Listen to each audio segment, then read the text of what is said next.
평안하셨습니까? 말씀의 깊은 샘으로 여러분을 초대하는 시간입니다. 오늘은 성경에서 가장 깊고 또 때로는 가장 많은 논쟁을 불러일으키는 책, 바로 요한계시록의 심장부로 들어가 보려 합니다. 오늘 말씀을 듣기 전 잠시 시간을 내어 이 채널을 구독하고 좋아요를 눌러주신다면 더 많은 분들이 이 은혜로운 메시지를 함께 나눌 수 있습니다. 여러분의 작은 실천이 하나님의 말씀을 전하는 귀한 통로가 됩니다. 참여해주시는 모든 분들께 주님의 축복이 가득하기를 기도합니다. 오늘 우리가 함께 묵상할 말씀은 요한계시록 20장 1절에서 15절까지의 말씀입니다. 이 장은 천년왕국과 최후의 심판이라는 장엄한 두 기둥을 통해 인류를 향한 하나님의 위대한 구원의 역사가 어떻게 완성되는지를 보여주는 파노라마와도 같습니다. 잠시 세상의 소음에서 벗어나 영혼을 향한 하나님의 음성에 귀 기울이는 시간이 되시길 바랍니다.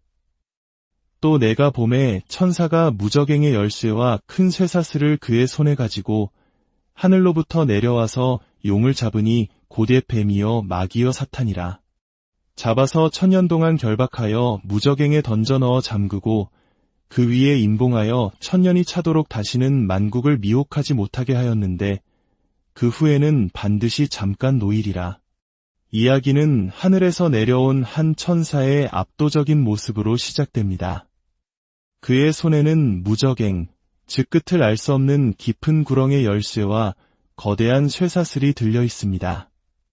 그의 임무는 단 하나, 인류 역사의 시작부터 인간을 유혹하고 하나님을 대적해온 존재, 바로 용, 옛뱀, 마귀, 사탄을 결박하는 것입니다.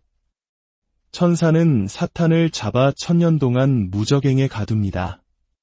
여기서 결박이라는 표현은 사탄이라는 존재가 완전히 소멸되었다는 의미라기보다는 그의 활동이 결정적으로 제한되고 무력화되었음을 상징합니다.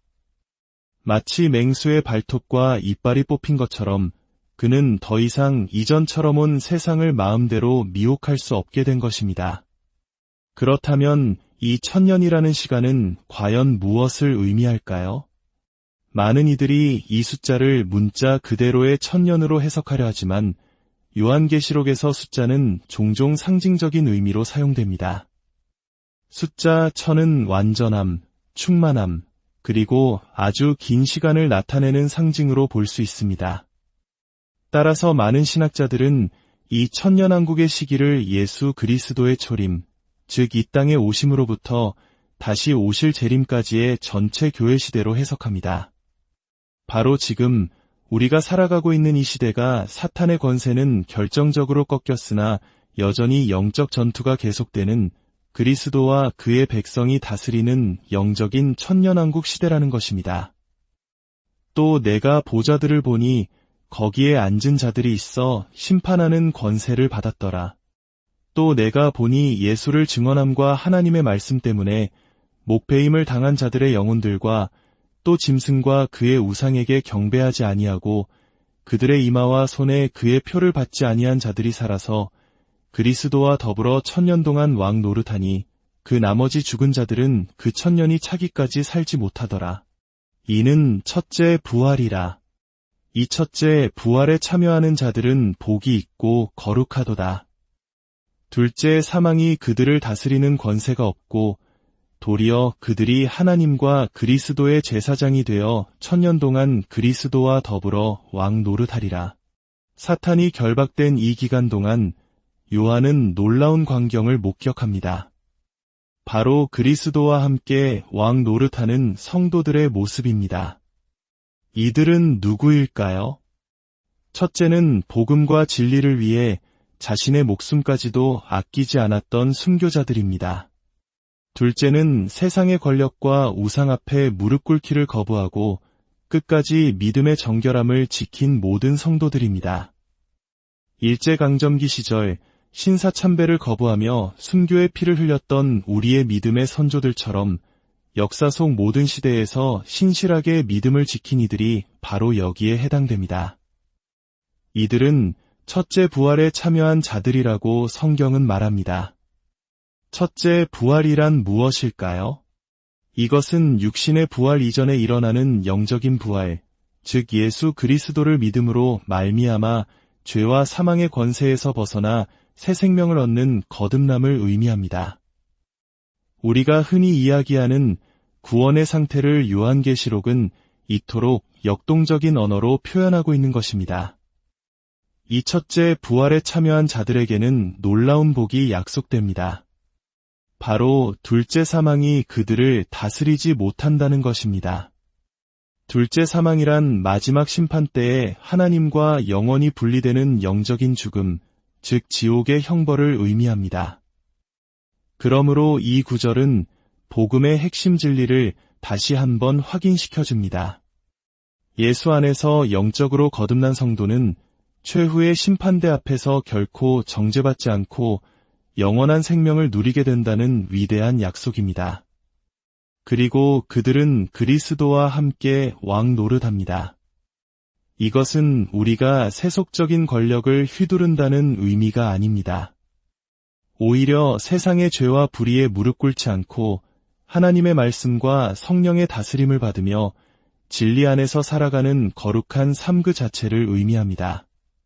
바로 지금 이 순간 우리가 드리는 예배, 우리가 지켜내는 정직함, 우리가 실천하는 사랑을 통해 우리는 이미 그리스도와 함께 이 세상을 다스리는 왕같은 제사장으로 살아가고 있는 것입니다.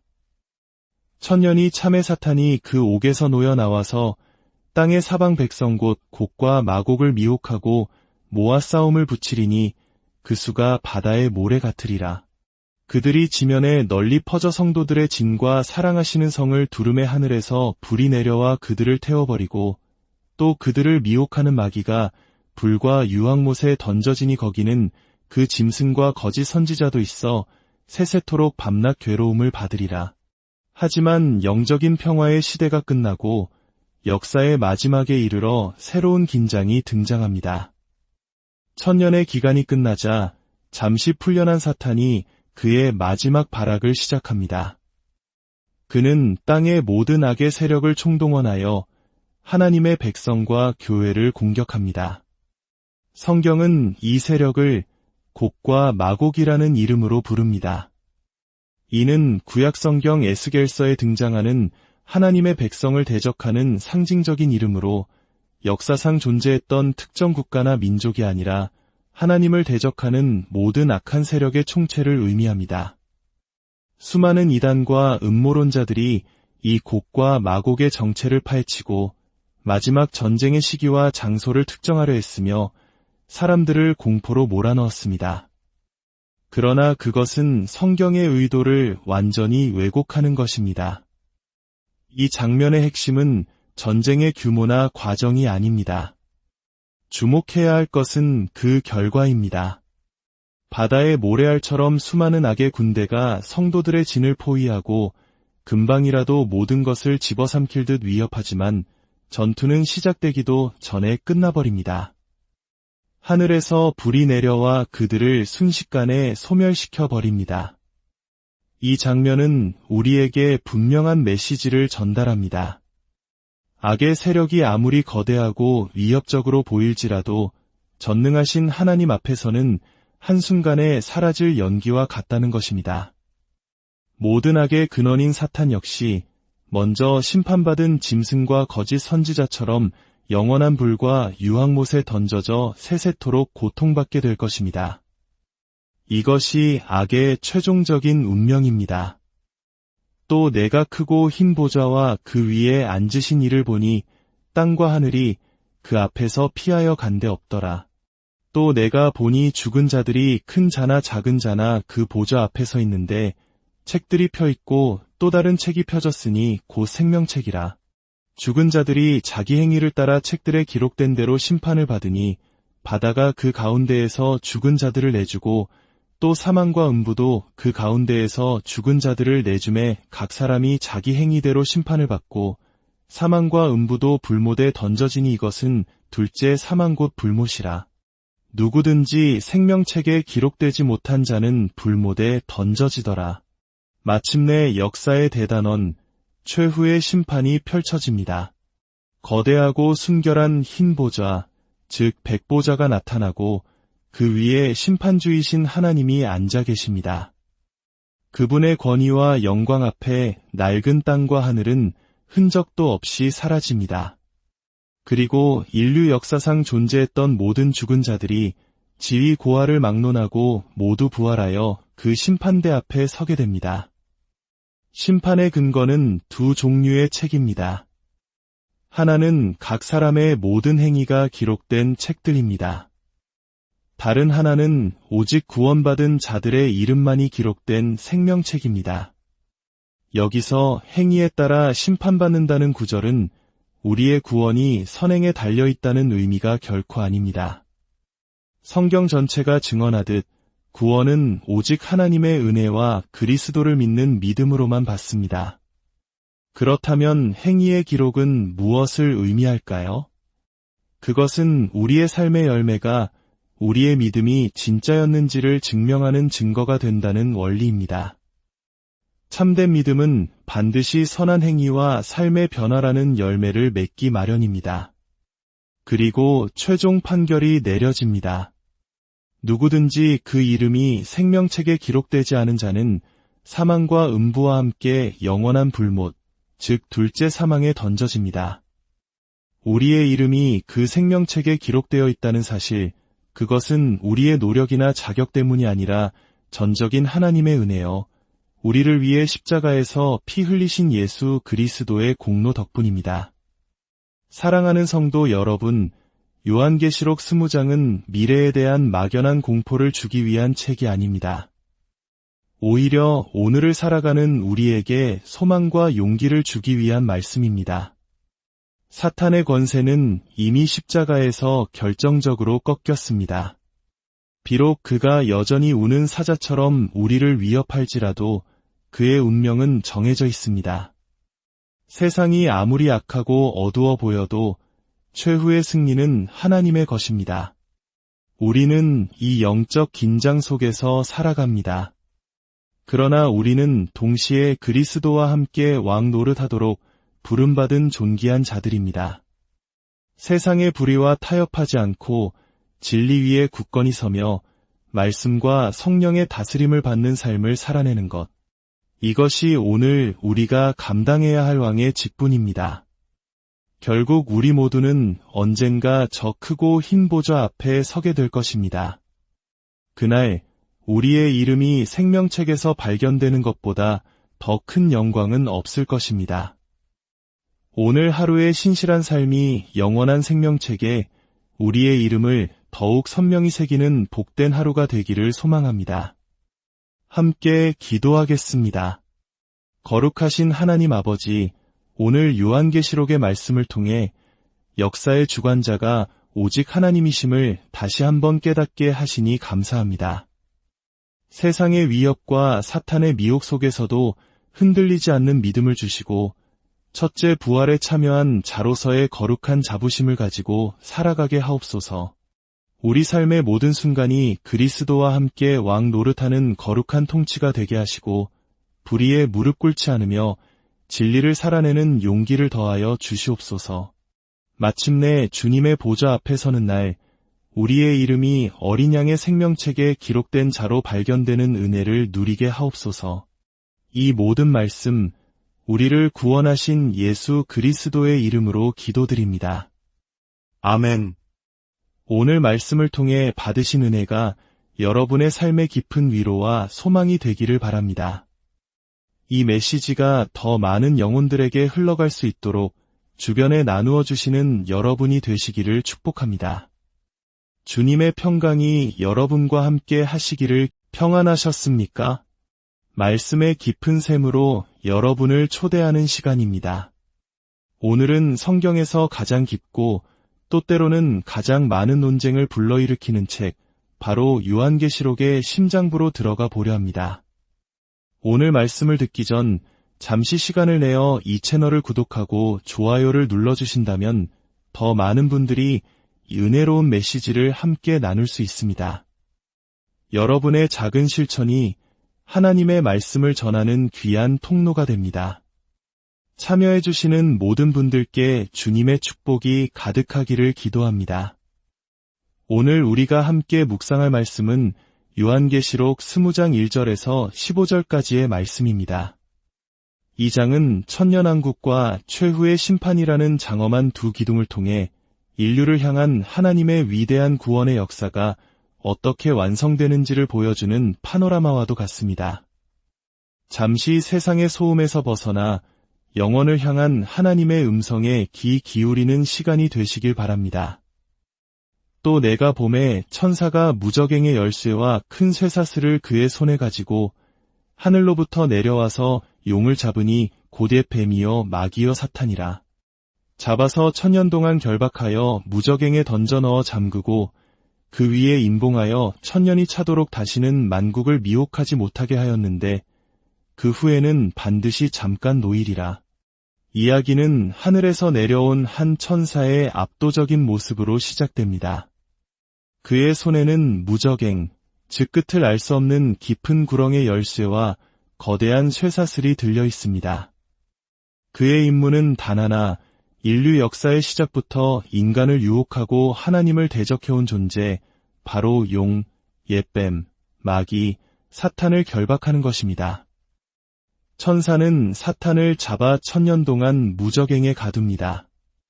여기서 결박이라는 표현은 사탄이라는 존재가 완전히 소멸되었다는 의미라기보다는 그의 활동이 결정적으로 제한되고 무력화되었음을 상징합니다. 마치 맹수의 발톱과 이빨이 뽑힌 것처럼 그는 더 이상 이전처럼 온 세상을 마음대로 미혹할 수 없게 된 것입니다. 그렇다면 이 천년이라는 시간은 과연 무엇을 의미할까요? 많은 이들이 이 숫자를 문자 그대로의 천년으로 해석하려 하지만 요한계시록에서 숫자는 종종 상징적인 의미로 사용됩니다. 숫자 1000은 완전함, 충만함, 그리고 아주 긴 시간을 나타내는 상징으로 볼 수 있습니다. 따라서 많은 신학자들은 이 천년왕국의 시기를 예수 그리스도의 초림, 즉 이 땅에 오심으로부터 다시 오실 재림까지의 전체 교회 시대로 해석합니다.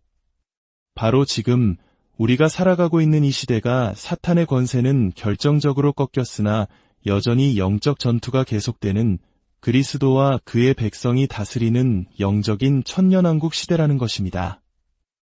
또 내가 보좌들을 보니 거기에 앉은 자들이 있어 심판하는 권세를 받았더라. 또 내가 보니 예수를 증언함과 하나님의 말씀 때문에 목배임을 당한 자들의 영혼들과 또 짐승과 그의 우상에게 경배하지 아니하고 그들의 이마와 손에 그의 표를 받지 아니한 자들이 살아서 그리스도와 더불어 천년 동안 왕 노릇하니 그 나머지 죽은 자들은 그 천년이 차기까지 살지 못하더라. 이는 첫째 부활이라. 이 첫째 부활에 참여하는 자들은 복이 있고 거룩하도다. 둘째 사망이 그들을 다스리는 권세가 없고 도리어 그들이 하나님과 그리스도의 제사장이 되어 천년 동안 그리스도와 더불어 왕 노릇하리라. 사탄이 결박된 이 기간 동안 요한은 놀라운 광경을 목격합니다. 바로 그리스도와 함께 왕 노릇하는 성도들의 모습입니다. 이들은 누구일까요? 첫째는 복음과 진리를 위해 자신의 목숨까지도 아끼지 않았던 순교자들입니다. 둘째는 세상의 권력과 우상 앞에 무릎 꿇기를 거부하고 끝까지 믿음의 정결함을 지킨 모든 성도들입니다. 일제강점기 시절 신사참배를 거부하며 순교의 피를 흘렸던 우리의 믿음의 선조들처럼 역사 속 모든 시대에서 신실하게 믿음을 지킨 이들이 바로 여기에 해당됩니다. 이들은 첫째 부활에 참여한 자들이라고 성경은 말합니다. 첫째 부활이란 무엇일까요? 이것은 육신의 부활 이전에 일어나는 영적인 부활, 즉 예수 그리스도를 믿음으로 말미암아 죄와 사망의 권세에서 벗어나 새 생명을 얻는 거듭남을 의미합니다. 우리가 흔히 이야기하는 구원의 상태를 요한계시록은 이토록 역동적인 언어로 표현하고 있는 것입니다. 이 첫째 부활에 참여한 자들에게는 놀라운 복이 약속됩니다. 바로 둘째 사망이 그들을 다스리지 못한다는 것입니다. 둘째 사망이란 마지막 심판 때에 하나님과 영원히 분리되는 영적인 죽음, 즉 지옥의 형벌을 의미합니다. 그러므로 이 구절은 복음의 핵심 진리를 다시 한번 확인시켜줍니다. 예수 안에서 영적으로 거듭난 성도는 최후의 심판대 앞에서 결코 정죄받지 않고 영원한 생명을 누리게 된다는 위대한 약속입니다. 그리고 그들은 그리스도와 함께 왕 노릇합니다. 이것은 우리가 세속적인 권력을 휘두른다는 의미가 아닙니다. 오히려 세상의 죄와 불의에 무릎 꿇지 않고 하나님의 말씀과 성령의 다스림을 받으며 진리 안에서 살아가는 거룩한 삶 그 자체를 의미합니다. 바로 지금 이 순간 우리가 드리는 예배, 우리가 지켜내는 정직함, 우리가 실천하는 사랑을 통해 우리는 이미 그리스도와 함께 이 세상을 다스리는 왕같은 제사장으로 살아가고 있는 것입니다. 천년이 참의 사탄이 그 옥에서 놓여 나와서 땅의 사방 백성 곧 곡과 마곡을 미혹하고 모아 싸움을 붙이리니 그 수가 바다의 모래 같으리라. 그들이 지면에 널리 퍼져 성도들의 진과 사랑하시는 성을 두루매 하늘에서 불이 내려와 그들을 태워버리고 또 그들을 미혹하는 마귀가 불과 유황못에 던져지니 거기는 그 짐승과 거짓 선지자도 있어 세세토록 밤낮 괴로움을 받으리라. 하지만 영적인 평화의 시대가 끝나고 역사의 마지막에 이르러 새로운 긴장이 등장합니다. 천년의 기간이 끝나자 잠시 풀려난 사탄이 그의 마지막 발악을 시작합니다. 그는 땅의 모든 악의 세력을 총동원하여 하나님의 백성과 교회를 공격합니다. 성경은 이 세력을 곡과 마곡이라는 이름으로 부릅니다. 이는 구약성경 에스겔서에 등장하는 하나님의 백성을 대적하는 상징적인 이름으로 역사상 존재했던 특정 국가나 민족이 아니라 하나님을 대적하는 모든 악한 세력의 총체를 의미합니다. 수많은 이단과 음모론자들이 이 곡과 마곡의 정체를 파헤치고 마지막 전쟁의 시기와 장소를 특정하려 했으며 사람들을 공포로 몰아넣었습니다. 그러나 그것은 성경의 의도를 완전히 왜곡하는 것입니다. 이 장면의 핵심은 전쟁의 규모나 과정이 아닙니다. 주목해야 할 것은 그 결과입니다. 바다의 모래알처럼 수많은 악의 군대가 성도들의 진을 포위하고 금방이라도 모든 것을 집어삼킬 듯 위협하지만 전투는 시작되기도 전에 끝나버립니다. 하늘에서 불이 내려와 그들을 순식간에 소멸시켜 버립니다. 이 장면은 우리에게 분명한 메시지를 전달합니다. 악의 세력이 아무리 거대하고 위협적으로 보일지라도 전능하신 하나님 앞에서는 한순간에 사라질 연기와 같다는 것입니다. 모든 악의 근원인 사탄 역시 먼저 심판받은 짐승과 거짓 선지자처럼 영원한 불과 유황못에 던져져 세세토록 고통받게 될 것입니다. 이것이 악의 최종적인 운명입니다. 또 내가 크고 흰 보좌와 그 위에 앉으신 이를 보니 땅과 하늘이 그 앞에서 피하여 간데 없더라. 또 내가 보니 죽은 자들이 큰 자나 작은 자나 그 보좌 앞에 서 있는데 책들이 펴있고 또 다른 책이 펴졌으니 곧 생명책이라.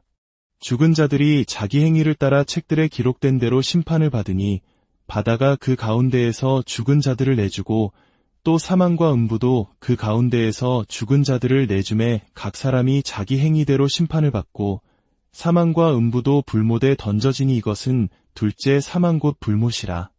누구든지 생명책에 기록되지 못한 자는 불못에 던져지더라. 마침내 역사의 대단원 최후의 심판이 펼쳐집니다. 거대하고 순결한 흰 보좌, 즉 백보좌가 나타나고 그 위에 심판주이신 하나님이 앉아 계십니다. 그분의 권위와 영광 앞에 낡은 땅과 하늘은 흔적도 없이 사라집니다. 그리고 인류 역사상 존재했던 모든 죽은 자들이 지위 고하를 막론하고 모두 부활하여 그 심판대 앞에 서게 됩니다. 심판의 근거는 두 종류의 책입니다. 하나는 각 사람의 모든 행위가 기록된 책들입니다. 다른 하나는 오직 구원받은 자들의 이름만이 기록된 생명책입니다. 여기서 행위에 따라 심판받는다는 구절은 우리의 구원이 선행에 달려있다는 의미가 결코 아닙니다.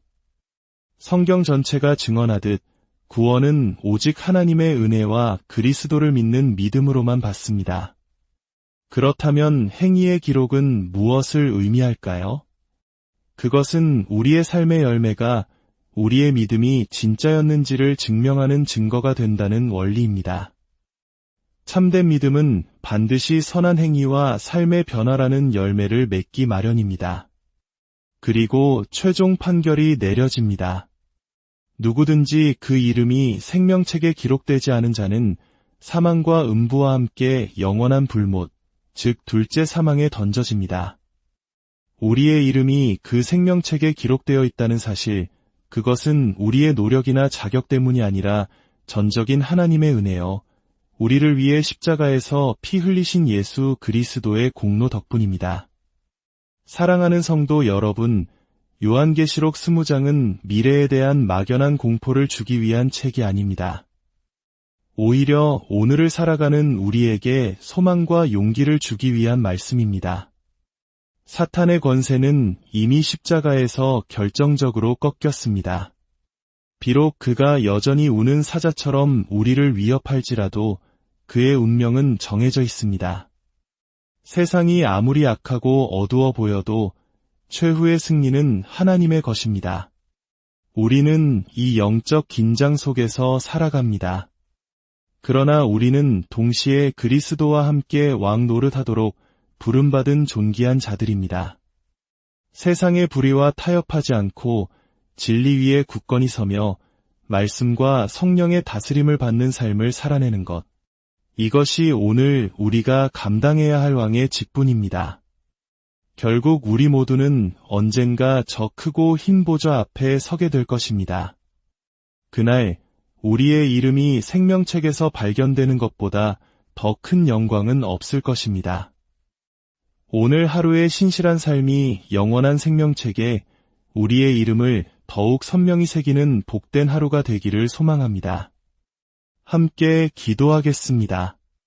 거룩하신 하나님 아버지, 오늘 요한계시록의 말씀을 통해 역사의 주관자가 오직 하나님이심을 다시 한번 깨닫게 하시니 감사합니다. 세상의 위협과 사탄의 미혹 속에서도 흔들리지 않는 믿음을 주시고 첫째 부활에 참여한 자로서의 거룩한 자부심을 가지고 살아가게 하옵소서. 우리 삶의 모든 순간이 그리스도와 함께 왕 노릇하는 거룩한 통치가 되게 하시고 불의에 무릎 꿇지 않으며 진리를 살아내는 용기를 더하여 주시옵소서. 마침내 주님의 보좌 앞에 서는 날 우리의 이름이 어린 양의 생명책에 기록된 자로 발견되는 은혜를 누리게 하옵소서. 이 모든 말씀 우리를 구원하신 예수 그리스도의 이름으로 기도드립니다. 아멘. 오늘 말씀을 통해 받으신 은혜가 여러분의 삶의 깊은 위로와 소망이 되기를 바랍니다. 이 메시지가 더 많은 영혼들에게 흘러갈 수 있도록 주변에 나누어 주시는 여러분이 되시기를 축복합니다. 주님의 평강이 여러분과 함께 하시기를. 평안하셨습니까? 말씀의 깊은 샘으로 여러분을 초대하는 시간입니다.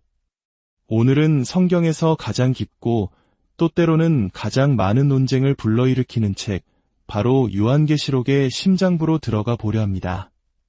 오늘 말씀을 듣기 전 잠시 시간을 내어 이 채널을 구독하고 좋아요를 눌러주신다면 더 많은 분들이 이 은혜로운 메시지를 함께 나눌 수 있습니다. 여러분의 작은 실천이 하나님의 말씀을 전하는 귀한 통로가 됩니다. 참여해주시는 모든 분들께 주님의 축복이 가득하기를 기도합니다.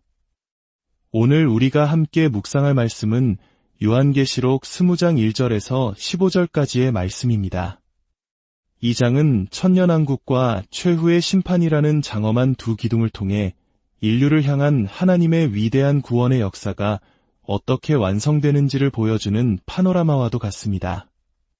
잠시 세상의 소음에서 벗어나 영혼을 향한 하나님의 음성에 귀 기울이는 시간이 되시길 바랍니다. 또 내가 봄에 천사가 무저갱의 열쇠와 큰 쇠사슬을 그의 손에 가지고 하늘로부터 내려와서 용을 잡으니 곧의 뱀이요 마귀요 사탄이라. 잡아서 1000년 동안 결박하여 무저갱에 던져 넣어 잠그고 그 위에 임봉하여 1000년이 차도록 다시는 만국을 미혹하지 못하게 하였는데 그 후에는 반드시 잠깐 노일이라. 이야기는 하늘에서 내려온 한 천사의 압도적인 모습으로 시작됩니다. 그의 손에는 무저갱, 즉 끝을 알 수 없는 깊은 구렁의 열쇠와 거대한 쇠사슬이 들려 있습니다. 그의 임무는 단 하나, 인류 역사의 시작부터 인간을 유혹하고 하나님을 대적해온 존재, 바로 용, 옛뱀, 마귀, 사탄을 결박하는 것입니다. 천사는 사탄을 잡아 1000년 동안 무저갱에 가둡니다.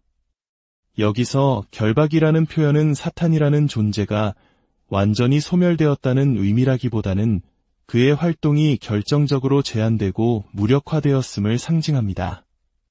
마치 맹수의 발톱과 이빨이 뽑힌 것처럼 그는 더 이상 이전처럼 온 세상을 마음대로 미혹할 수 없게 된 것입니다. 그렇다면 이 1000년이라는 시간은 과연 무엇을 의미할까요? 많은 이들이 이 숫자를 문자 그대로의 1000년으로 해석하려 하지만 요한계시록에서 숫자는 종종 상징적인 의미로 사용됩니다. 숫자 1000은 완전함, 충만함, 그리고 아주 긴 시간을 나타내는 상징으로 볼 수 있습니다. 따라서 많은 신학자들은 이 1000년왕국의 시기를 예수 그리스도의 초림, 즉 이 땅에 오심으로부터 다시 오실 재림까지의 전체 교회 시대로 해석합니다. 바로 지금 우리가 살아가고 있는 이 시대가 사탄의 권세는 결정적으로 꺾였으나 여전히 영적 전투가 계속되는 그리스도와 그의 백성이 다스리는 영적인 천년왕국 시대라는 것입니다.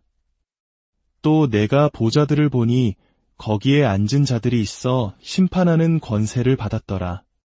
또 내가 보니 예수를 증언함과 하나님의 말씀 때문에 목배임을 당한 자들의 영혼들과 또 짐승과 그의 우상에게 경배하지 아니하고 그들의 이마와 손에 그의 표를 받지 아니한 자들이 살아서 그리스도와 더불어 1000년 동안 왕 노릇하니 그 나머지 죽은 자들은 그 1000년이 차기까지 살지 못하더라.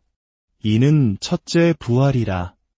이 첫째 부활에 참여하는 자들은 복이 있고 거룩하도다. 둘째 사망이 그들을 다스리는 권세가 없고 도리어 그들이 하나님과 그리스도의 제사장이 되어 1000년 동안 그리스도와 더불어 왕 노릇하리라. 사탄이 결박된 이 기간 동안 요한은 놀라운 광경을 목격합니다. 바로 그리스도와 함께 왕 노릇하는 성도들의 모습입니다. 이들은 누구일까요? 첫째는 복음과 진리를 위해 자신의 목숨까지도 아끼지 않았던 순교자들입니다. 둘째는 세상의 권력과 우상 앞에 무릎 꿇기를 거부하고 끝까지 믿음의 정결함을 지킨 모든 성도들입니다. 일제강점기 시절 신사참배를 거부하며 순교의 피를 흘렸던 우리의 믿음의 선조들처럼 역사 속 모든 시대에서 신실하게 믿음을 지킨 이들이 바로 여기에 해당됩니다. 이들은 첫째 부활에 참여한 자들이라고 성경은 말합니다. 첫째 부활이란 무엇일까요? 이것은 육신의 부활 이전에 일어나는 영적인 부활, 즉 예수 그리스도를 믿음으로 말미암아 죄와 사망의 권세에서 벗어나 새 생명을 얻는 거듭남을 의미합니다. 우리가 흔히 이야기하는 구원의 상태를 요한계시록은 이토록 역동적인 언어로 표현하고 있는 것입니다. 이 첫째 부활에 참여한 자들에게는 놀라운 복이 약속됩니다. 바로 둘째 사망이 그들을 다스리지 못한다는 것입니다. 둘째 사망이란 마지막 심판 때에 하나님과 영원히 분리되는 영적인 죽음, 즉 지옥의 형벌을 의미합니다. 그러므로 이 구절은 복음의 핵심 진리를 다시 한번 확인시켜줍니다. 예수 안에서 영적으로 거듭난 성도는 최후의 심판대 앞에서 결코 정죄받지 않고 영원한 생명을 누리게 된다는 위대한 약속입니다. 그리고 그들은 그리스도와 함께 왕 노릇합니다. 이것은 우리가 세속적인 권력을 휘두른다는 의미가 아닙니다. 오히려 세상의 죄와 불의에 무릎 꿇지 않고 하나님의 말씀과 성령의 다스림을 받으며 진리 안에서 살아가는 거룩한 삶 그 자체를 의미합니다. 바로 지금 이 순간 우리가 드리는 예배, 우리가 지켜내는 정직함, 우리가 실천하는 사랑을 통해 우리는 이미 그리스도와 함께 이 세상을 다스리는 왕같은 제사장으로 살아가고 있는 것입니다. 천년이 참의 사탄이 그 옥에서 놓여 나와서 땅의 사방 백성 곧 곡과 마곡을 미혹하고 모아 싸움을 붙이리니 그 수가 바다의 모래 같으리라. 그들이 지면에 널리 퍼져 성도들의 진과 사랑하시는 성을 두루매 하늘에서 불이 내려와 그들을 태워버리고 또 그들을 미혹하는 마귀가 불과 유황못에 던져지니 거기는 그 짐승과 거짓 선지자도 있어 세세토록 밤낮 괴로움을 받으리라. 하지만 영적인 평화의 시대가 끝나고 역사의 마지막에 이르러 새로운 긴장이 등장합니다. 천년의 기간이 끝나자 잠시 풀려난 사탄이 그의 마지막 발악을 시작합니다. 그는 땅의 모든 악의 세력을 총동원하여 하나님의 백성과 교회를 공격합니다. 성경은 이 세력을 곡과 마곡이라는 이름으로 부릅니다. 이는 구약성경 에스겔서에 등장하는 하나님의 백성을 대적하는 상징적인 이름으로 역사상 존재했던 특정 국가나 민족이 아니라 하나님을 대적하는 모든 악한 세력의 총체를 의미합니다. 수많은 이단과 음모론자들이 이 곡과 마곡의 정체를 파헤치고 마지막 전쟁의 시기와 장소를 특정하려 했으며 사람들을 공포로 몰아넣었습니다. 그러나 그것은 성경의 의도를 완전히 왜곡하는 것입니다. 이 장면의 핵심은 전쟁의 규모나 과정이 아닙니다. 주목해야 할 것은 그 결과입니다. 바다의 모래알처럼 수많은 악의 군대가 성도들의 진을 포위하고 금방이라도 모든 것을 집어삼킬 듯 위협하지만 전투는 시작되기도 전에 끝나버립니다. 하늘에서 불이 내려와 그들을 순식간에 소멸시켜 버립니다. 이 장면은 우리에게 분명한 메시지를 전달합니다. 악의 세력이 아무리 거대하고 위협적으로 보일지라도 전능하신 하나님 앞에서는 한순간에 사라질 연기와 같다는 것입니다. 모든 악의 근원인 사탄 역시 먼저 심판받은 짐승과 거짓 선지자처럼 영원한 불과 유황못에 던져져 세세토록 고통받게 될 것입니다. 이것이 악의 최종적인 운명입니다. 또 내가 크고 흰 보좌와 그 위에 앉으신 이를 보니 땅과 하늘이 그 앞에서 피하여 간데 없더라. 또 내가 보니 죽은 자들이 큰 자나 작은 자나 그 보좌 앞에 서 있는데 책들이 펴 있고 또 다른 책이 펴졌으니 곧 생명책이라. 죽은 자들이 자기 행위를 따라 책들에 기록된 대로 심판을 받으니 바다가 그 가운데에서 죽은 자들을 내주고 또 사망과 음부도 그 가운데에서 죽은 자들을 내주매 각 사람이 자기 행위대로 심판을 받고 사망과 음부도 불못에 던져지니 이것은 둘째 사망 곧 불못이라. 누구든지 생명책에 기록되지 못한 자는 불못에 던져지더라. 마침내 역사의 대단원 최후의 심판이 펼쳐집니다. 거대하고 순결한 흰 보좌, 즉 백보좌가 나타나고 그 위에 심판주이신 하나님이 앉아 계십니다. 그분의 권위와 영광 앞에 낡은 땅과 하늘은 흔적도 없이 사라집니다. 그리고 인류 역사상 존재했던 모든 죽은 자들이 지위 고하를 막론하고 모두 부활하여 그 심판대 앞에 서게 됩니다. 심판의 근거는 두 종류의 책입니다. 하나는 각 사람의 모든 행위가 기록된 책들입니다. 다른 하나는 오직 구원받은 자들의 이름만이 기록된 생명책입니다. 여기서 행위에 따라 심판받는다는 구절은 우리의 구원이 선행에 달려있다는 의미가 결코 아닙니다. 성경 전체가 증언하듯 구원은 오직 하나님의 은혜와 그리스도를 믿는 믿음으로만 받습니다. 그렇다면 행위의 기록은 무엇을 의미할까요? 그것은 우리의 삶의 열매가 우리의 믿음이 진짜였는지를 증명하는 증거가 된다는 원리입니다. 참된 믿음은 반드시 선한 행위와 삶의 변화라는 열매를 맺기 마련입니다. 그리고 최종 판결이 내려집니다. 누구든지 그 이름이 생명책에 기록되지 않은 자는 사망과 음부와 함께 영원한 불못, 즉 둘째 사망에 던져집니다. 우리의 이름이 그 생명책에 기록되어 있다는 사실, 그것은 우리의 노력이나 자격 때문이 아니라 전적인 하나님의 은혜요, 우리를 위해 십자가에서 피 흘리신 예수 그리스도의 공로 덕분입니다. 사랑하는 성도 여러분, 요한계시록 20장은 미래에 대한 막연한 공포를 주기 위한 책이 아닙니다. 오히려 오늘을 살아가는 우리에게 소망과 용기를 주기 위한 말씀입니다. 사탄의 권세는 이미 십자가에서 결정적으로 꺾였습니다. 비록 그가 여전히 우는 사자처럼 우리를 위협할지라도 그의 운명은 정해져 있습니다. 세상이 아무리 악하고 어두워 보여도 최후의 승리는 하나님의 것입니다. 우리는 이 영적 긴장 속에서 살아갑니다. 그러나 우리는 동시에 그리스도와 함께 왕 노릇하도록 부름받은 존귀한 자들입니다. 세상의 불의와 타협하지 않고 진리 위에 굳건히 서며 말씀과 성령의 다스림을 받는 삶을 살아내는 것. 이것이 오늘 우리가 감당해야 할 왕의 직분입니다. 결국 우리 모두는 언젠가 저 크고 흰 보좌 앞에 서게 될 것입니다. 그날 우리의 이름이 생명책에서 발견되는 것보다 더 큰 영광은 없을 것입니다. 오늘 하루의 신실한 삶이 영원한 생명책에 우리의 이름을 더욱 선명히 새기는 복된 하루가 되기를 소망합니다.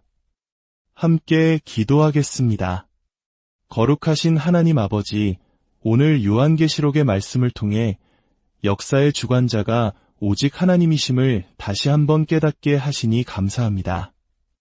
세상의 위협과 사탄의 미혹 속에서도 흔들리지 않는 믿음을 주시고 첫째 부활에 참여한 자로서의 거룩한 자부심을 가지고 살아가게 하옵소서. 우리 삶의 모든 순간이 그리스도와 함께 왕 노릇하는 거룩한 통치가 되게 하시고 불의에 무릎 꿇지 않으며 진리를 살아내는 용기를 더하여 주시옵소서.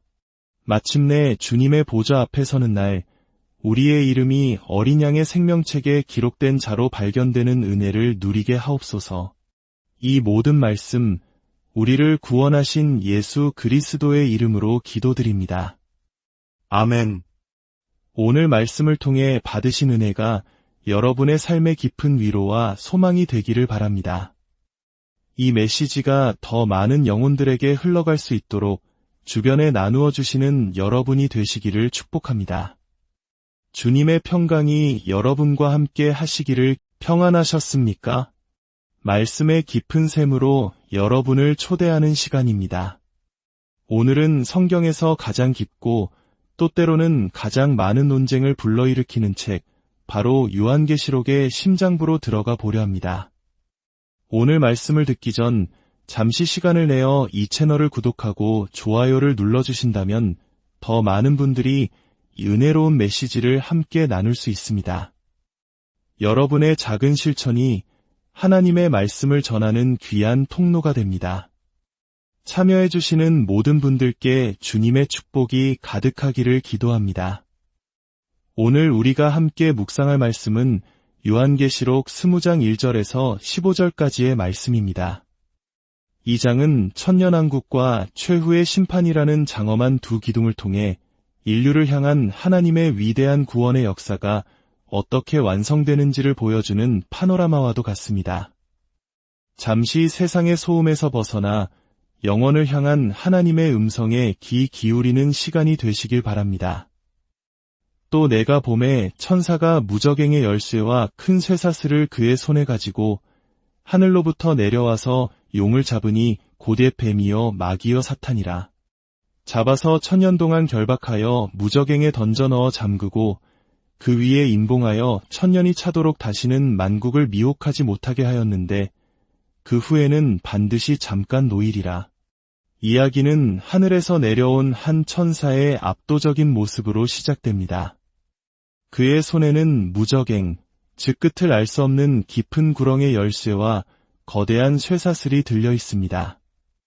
그의 임무는 단 하나, 인류 역사의 시작부터 인간을 유혹하고 하나님을 대적해온 존재, 바로 용, 옅뱀, 마귀, 사탄을 결박하는 것입니다.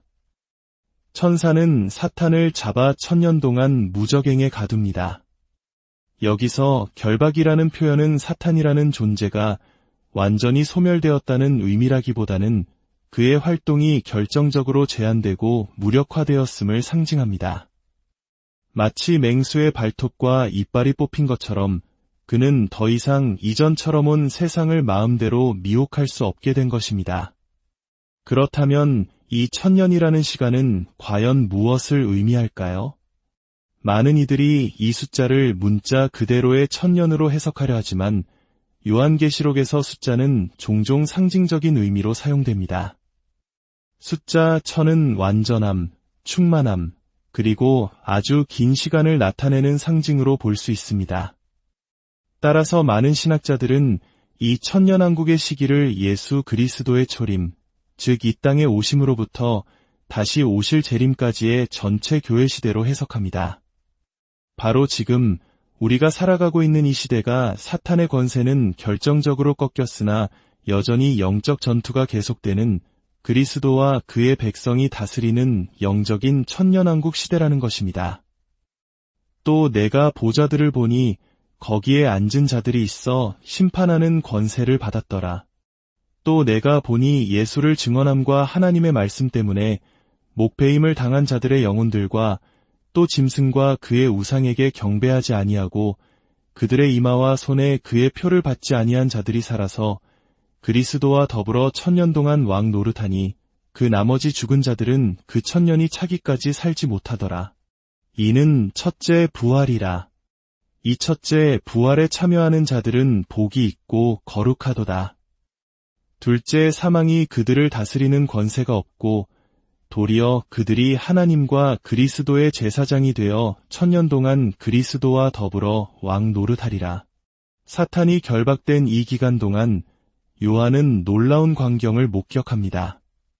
바로 그리스도와 함께 왕 노릇하는 성도들의 모습입니다.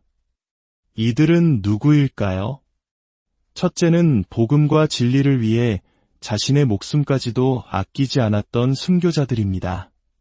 둘째는 세상의 권력과 우상 앞에 무릎 꿇기를 거부하고 끝까지 믿음의 정결함을 지킨 모든 성도들입니다. 일제강점기 시절 신사참배를 거부하며 순교의 피를 흘렸던 우리의 믿음의 선조들처럼 역사 속 모든 시대에서 신실하게 믿음을 지킨 이들이 바로 여기에 해당됩니다. 이들은 첫째 부활에 참여한 자들이라고 성경은 말합니다. 첫째 부활이란 무엇일까요? 이것은 육신의 부활 이전에 일어나는 영적인 부활, 즉 예수 그리스도를 믿음으로 말미암아 죄와 사망의 권세에서 벗어나 새 생명을 얻는 거듭남을 의미합니다. 우리가 흔히 이야기하는 구원의 상태를 요한계시록은 이토록 역동적인 언어로 표현하고 있는 것입니다. 이 첫째 부활에 참여한 자들에게는 놀라운 복이 약속됩니다. 바로 둘째 사망이 그들을 다스리지 못한다는 것입니다. 둘째 사망이란 마지막 심판 때에 하나님과 영원히 분리되는 영적인 죽음, 즉 지옥의 형벌을 의미합니다. 그러므로 이 구절은 복음의 핵심 진리를 다시 한번 확인시켜줍니다. 예수 안에서 영적으로 거듭난 성도는 최후의 심판대 앞에서 결코 정죄받지 않고 영원한 생명을 누리게 된다는 위대한 약속입니다. 그리고 그들은 그리스도와 함께 왕 노릇합니다. 이것은 우리가 세속적인 권력을 휘두른다는 의미가 아닙니다. 오히려 세상의 죄와 불의에 무릎 꿇지 않고 하나님의 말씀과 성령의 다스림을 받으며 진리 안에서 살아가는 거룩한 삶 그 자체를 의미합니다. 바로 지금 이 순간 우리가 드리는 예배, 우리가 지켜내는 정직함, 우리가 실천하는 사랑을 통해 우리는 이미 그리스도와 함께 이 세상을 다스리는 왕같은 제사장으로 살아가고 있는 것입니다. 천년이 참의 사탄이 그 옥에서 놓여 나와서 땅의 사방 백성 곧 곡과 마곡을 미혹하고 모아 싸움을 붙이리니 그 수가 바다의 모래 같으리라. 그들이 지면에 널리 퍼져 성도들의 진과 사랑하시는 성을 두루매 하늘에서 불이 내려와 그들을 태워버리고 또 그들을 미혹하는 마귀가 불과 유황못에 던져지니 거기는 그 짐승과 거짓 선지자도 있어 세세토록 밤낮 괴로움을 받으리라. 하지만 영적인 평화의 시대가 끝나고 역사의 마지막에 이르러 새로운 긴장이 등장합니다. 천년의 기간이 끝나자 잠시 풀려난 사탄이 그의 마지막 발악을 시작합니다. 그는 땅의 모든 악의 세력을 총동원하여 하나님의 백성과 교회를 공격합니다. 성경은 이 세력을 곡과 마곡이라는 이름으로 부릅니다. 이는 구약성경 에스겔서에 등장하는 하나님의 백성을 대적하는 상징적인 이름으로 역사상 존재했던 특정 국가나 민족이 아니라 하나님을 대적하는 모든 악한 세력의 총체를 의미합니다. 수많은 이단과 음모론자들이 이 곡과 마곡의 정체를 파헤치고 마지막 전쟁의 시기와 장소를 특정하려 했으며 사람들을 공포로 몰아넣었습니다. 그러나 그것은 성경의 의도를 완전히 왜곡하는 것입니다. 이 장면의 핵심은 전쟁의 규모나 과정이 아닙니다. 주목해야 할 것은 그 결과입니다. 바다의 모래알처럼 수많은 악의 군대가 성도들의 진을 포위하고 금방이라도 모든 것을 집어삼킬 듯 위협하지만 전투는 시작되기도 전에 끝나버립니다.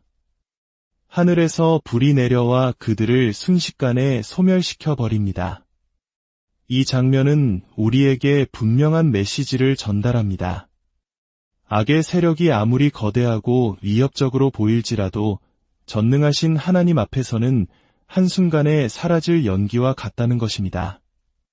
모든 악의 근원인 사탄 역시 먼저 심판받은 짐승과 거짓 선지자처럼 영원한 불과 유황못에 던져져 세세토록 고통받게 될 것입니다. 이것이 악의 최종적인 운명입니다. 또 내가 크고 흰 보좌와 그 위에 앉으신 이를 보니 땅과 하늘이 그 앞에서 피하여 간데 없더라. 또 내가 보니 죽은 자들이 큰 자나 작은 자나 그 보좌 앞에 서 있는데 책들이 펴 있고 또 다른 책이 펴졌으니 곧 생명책이라. 죽은 자들이 자기 행위를 따라 책들에 기록된 대로 심판을 받으니 바다가 그 가운데에서 죽은 자들을 내주고 또 사망과 음부도 그 가운데에서 죽은 자들을 내주매 각 사람이 자기 행위대로 심판을 받고 사망과 음부도 불못에 던져지니 이것은 둘째 사망 곧 불못이라. 누구든지 생명책에 기록되지 못한 자는 불못에 던져지더라. 마침내 역사의 대단원 최후의 심판이 펼쳐집니다. 거대하고 순결한 흰 보좌, 즉 백보좌가 나타나고 그 위에 심판주이신 하나님이 앉아 계십니다. 그분의 권위와 영광 앞에 낡은 땅과 하늘은 흔적도 없이 사라집니다.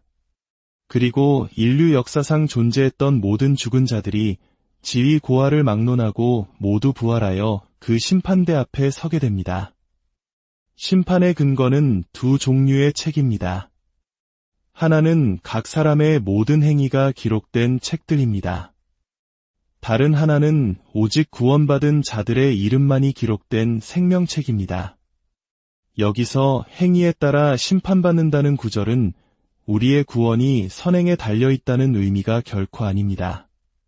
성경 전체가 증언하듯 구원은 오직 하나님의 은혜와 그리스도를 믿는 믿음으로만 받습니다. 그렇다면 행위의 기록은 무엇을 의미할까요? 그것은 우리의 삶의 열매가 우리의 믿음이 진짜였는지를 증명하는 증거가 된다는 원리입니다.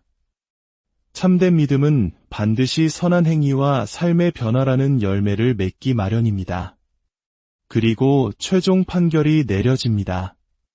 누구든지 그 이름이 생명책에 기록되지 않은 자는 사망과 음부와 함께 영원한 불못, 즉 둘째 사망에 던져집니다. 우리의 이름이 그 생명책에 기록되어 있다는 사실, 그것은 우리의 노력이나 자격 때문이 아니라 전적인 하나님의 은혜요, 우리를 위해 십자가에서 피 흘리신 예수 그리스도의 공로 덕분입니다. 사랑하는 성도 여러분, 요한계시록 20장은 미래에 대한 막연한 공포를 주기 위한 책이 아닙니다. 오히려 오늘을 살아가는 우리에게 소망과 용기를 주기 위한 말씀입니다. 사탄의 권세는 이미 십자가에서 결정적으로 꺾였습니다. 비록 그가 여전히 우는 사자처럼 우리를 위협할지라도 그의 운명은 정해져 있습니다. 세상이 아무리 악하고 어두워 보여도 최후의 승리는 하나님의 것입니다. 우리는 이 영적 긴장 속에서 살아갑니다. 그러나 우리는 동시에 그리스도와 함께 왕 노릇하도록 부름받은 존귀한 자들입니다. 세상의 불의와 타협하지 않고 진리 위에 굳건히 서며 말씀과 성령의 다스림을 받는 삶을 살아내는 것. 이것이 오늘 우리가 감당해야 할 왕의 직분입니다. 결국 우리 모두는 언젠가 저 크고 흰 보좌 앞에 서게 될 것입니다.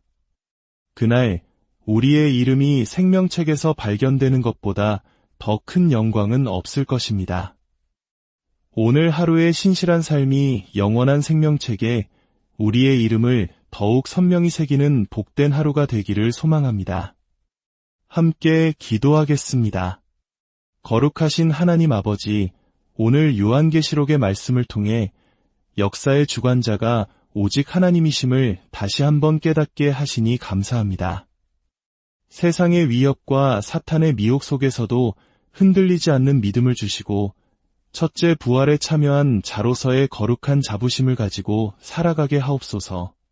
우리 삶의 모든 순간이 그리스도와 함께 왕 노릇하는 거룩한 통치가 되게 하시고 불의에 무릎 꿇지 않으며 진리를 살아내는 용기를 더하여 주시옵소서. 마침내 주님의 보좌 앞에 서는 날 우리의 이름이 어린 양의 생명책에 기록된 자로 발견되는 은혜를 누리게 하옵소서. 이 모든 말씀 우리를 구원하신 예수 그리스도의 이름으로 기도드립니다. 아멘. 오늘 말씀을 통해 받으신 은혜가 여러분의 삶의 깊은 위로와 소망이 되기를 바랍니다. 이 메시지가 더 많은 영혼들에게 흘러갈 수 있도록 주변에 나누어 주시는 여러분이 되시기를 축복합니다. 주님의 평강이 여러분과 함께 하시기를. 평안하셨습니까? 말씀의 깊은 샘으로 여러분을 초대하는 시간입니다. 오늘은 성경에서 가장 깊고 또 때로는 가장 많은 논쟁을 불러일으키는 책, 바로 요한계시록의 심장부로 들어가 보려 합니다. 오늘 말씀을 듣기 전 잠시 시간을 내어 이 채널을 구독하고 좋아요를 눌러주신다면 더 많은 분들이 이 은혜로운 메시지를 함께 나눌 수 있습니다. 여러분의 작은 실천이 하나님의 말씀을 전하는 귀한 통로가 됩니다. 참여해주시는 모든 분들께 주님의 축복이 가득하기를 기도합니다. 오늘 우리가 함께 묵상할 말씀은 요한계시록 20장 1절에서 15절까지의 말씀입니다. 이 장은 천년왕국과 최후의 심판이라는 장엄한 두 기둥을 통해 인류를 향한 하나님의 위대한 구원의 역사가 어떻게 완성되는지를 보여주는 파노라마와도 같습니다. 잠시 세상의 소음에서 벗어나 영혼을 향한 하나님의 음성에 귀 기울이는 시간이 되시길 바랍니다. 또 내가 봄에 천사가 무저갱의 열쇠와 큰 쇠사슬을 그의 손에 가지고 하늘로부터 내려와서 용을 잡으니 곧의 뱀이요 마귀요 사탄이라. 잡아서 천년 동안 결박하여 무저갱에 던져 넣어 잠그고 그 위에 임봉하여 천년이 차도록 다시는 만국을 미혹하지 못하게 하였는데 그 후에는 반드시 잠깐 노일이라. 이야기는 하늘에서 내려온 한 천사의 압도적인 모습으로 시작됩니다. 그의 손에는 무저갱, 즉 끝을 알 수 없는 깊은 구렁의 열쇠와 거대한 쇠사슬이 들려 있습니다. 그의 임무는 단 하나, 인류 역사의 시작부터 인간을 유혹하고 하나님을 대적해온 존재, 바로 용, 옛뱀, 마귀, 사탄을 결박하는 것입니다.